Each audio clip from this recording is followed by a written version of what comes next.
Hi friends, जदि आपण भी फेसबुक पासवर्ड चेंज करने चाहते आ चेंज कर पारना तो ये वीडियो को लास्ट जाए निहाती देखो। फेसबुक पासवर्ड चेंज करने प्रथम आप फेसबुक ओपन करेंगे। ओपन कलापर राइट साइड कॉर्नर थी आपन प्रोफाइल पिक्चर तो तापर क्लिक करेंगे। क्लिक कलापर टिके स्क्रॉल करेंगे तलकू, टिके तलक स्क्रॉल कर देखिए लिखाई थी सेटिंग एंड प्राइवेसी तो तापर क्लिक करेंगे। क्लिक कलापर ऑप्शन आसीज सेटिंग्स तो तापर क्लिक करेंगे। क्लिक कलापर न्यू पेज ओपन हो न्यू पेज ओपन हो देखिए personal details password and security तो तापर क्लिक करेंगे। तापर क्लिक कलापर न्यू पेज ओपन हो ओपन लापर टिके तलक स्क्रॉल करेंगे देखिए लिखाई तो पासवर्ड एंड सिक्योरिटी तो तापर क्लिक करेंगे।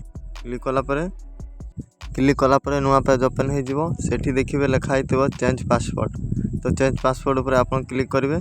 क्लिक कलापर आपंकर जदि गोटे रु अधिक अकाउंट थाए तो सेठी आपन अकाउंट सिलेक्ट करने पड़ो तो आप जो अकाउंट पासवर्ड चेंज करने चाहते तापर आप क्लिक करेंगे।